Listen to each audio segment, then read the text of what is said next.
Bonjour et bienvenue dans notre exploration. Pour commencer, imaginez ça. En Caroline du Sud, en 1740, une loi interdisait formellement d'apprendre à lire à une personne noire. C'était un crime. Oui, un point de départ radicalement différent pour l'éducation de toute une population. C'était exactement de ça qu'on va parler aujourd'hui. On va plonger dans des textes historiques, notamment ceux basés sur les recherches de Kate Brousseau, pour comprendre ce parcours éducatif si particulier des Afro-Américains aux États-Unis. Des obstacles, bien sûr, mais aussi cette incroyable envie d'apprendre. Tout à fait. Alors, avant l'émancipation, avant la fin de la guerre civile, quelle était la situation légale d'après ces sources? Mais c'était brutalement simple, si on peut dire. Le Code civil de Louisiane, par exemple, le disait clairement, un esclave est un homme qui est en puissance d'un maître. En puissance d'un maître. Voilà. Considéré comme une propriété. Donc, privé de tout droit fondamental. Et ça incluait, bien sûr, le droit à l'instruction. C'était même souvent explicitement interdit. Et pour les Noirs qui étaient libres, ce n'était pas simple non plus, j'imagine? Ah non, loin de là. Même libre, il subissait de très lourdes discriminations. Partout, hein, même dans les États du Nord. Ah oui, Oui, via ce qu'on appelait les lois noires. les lois noires, c'est-à-dire... C'était des lois spécifiques qui limitaient drastiquement leurs droits. Où ils pouvaient vivre, se déplacer, s'ils pouvaient témoigner contre un blanc devant un tribunal, ce genre de choses. D'accord. Un statut d'infériorité permanent, en somme. C'est ça, même sans être esclave. Et pourtant, après la guerre, les textes décrivent une sorte d'explosion, une véritable soif d'éducation. Absolument, c'est vraiment frappant. Dès la fin du conflit, on voit une mobilisation incroyable. Le Freedmen's Bureau, cette agence fédérale créée pour aider les affranchis, Oui, mais aussi des églises, des sociétés philanthropiques du Nord, et même l'armée de l'Union se mettent à ouvrir des écoles partout dans le Sud. hmm. Un élan phénoménal. Mais on imagine bien que ça n'a pas dû se faire sans heurts. L'accueil a été hostile. C'est un euphémisme, oui. Hmm. L'opposition a été immédiate et souvent très violente. Les sources sont claires là-dessus. Écoles incendiées, enseignants attaqués. Des enseignants qui venaient souvent du Nord. Oui, souvent des femmes blanches du Nord d'ailleurs. Elles étaient menacées, agressées, complètement mises à l'écart par la société blanche locale. Ostracisées, quoi. Certains ont même été tués. Oui, on a des exemples comme Cornelius McBride. Et bien avant la guerre, Prudence Crandall avait déjà subi des persécutions terribles pour avoir ouvert une école à des jeunes filles noires. La peur était double en fait. La peur que l'éducation...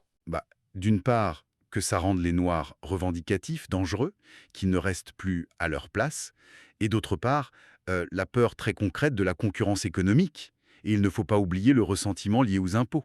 Ah oui, financer ces nouvelles écoles. Exactement, ça a cristallisé beaucoup d'opposition. Et au milieu de tout ça, de cette violence, il y avait aussi un débat interne à la communauté noire et à ceux qui les aidaient sur le type d'éducation à donner. Oui, c'est un point absolument central dans les textes. Une tension très forte entre deux visions. D'un côté, l'éducation dite industrielle. C'est-à-dire, L'idée, c'était de privilégier les compétences pratiques, techniques, l'agriculture, les métiers manuels. Pour les femmes, on insistait beaucoup sur l'économie domestique, l'hygiène, la gestion du foyer. L'Institut Hampton était un peu le modèle. l'objectif c'était l'autonomie économique rapide. Voilà, remplacer l'apprentissage qui se faisait parfois sous l'esclavage et surtout viser l'autosuffisance économique vue comme la priorité absolue pour survivre et s'intégrer un minimum. D'accord. Et l'autre vision alors? C'était l'éducation libérale ou classique. Là, l'argument était différent. Il fallait former une élite intellectuelle Une élite. Pourquoi faire? pour guider la communauté, former des enseignants, des médecins, des pasteurs, des leaders politiques. C'était aussi une manière de contrer les préjugés sur une prétendue infériorité intellectuelle des Noirs, prouver qu'ils pouvaient atteindre les plus hauts niveaux. Et revendiquer une place pleine et entière dans la société. Exactement. Revendiquer la pleine citoyenneté. C'est très lié à ce que W.E.B. Du Bois appellera plus tard le dédoublement. Cette double conscience d'être noir et américain dans une société qui vous rejette en tant que noir. L'éducation libérale, c'était aussi un outil pour former des leaders capables de naviguer ça et de mener ce combat. Donc même pour ceux qui arrivaient à aller à l'école, les difficultés continuaient bien au-delà. Ah oui, énormément. Les préjugés raciaux restaient ce que Brousseau appelle un mur infranchissable. La ségrégation était partout, parfois de façon absurde. Comme ces histoires d'ascenseurs. Oui, elle cite ces panneaux « pour les gros paquets et les nègres ». Ça dit tout.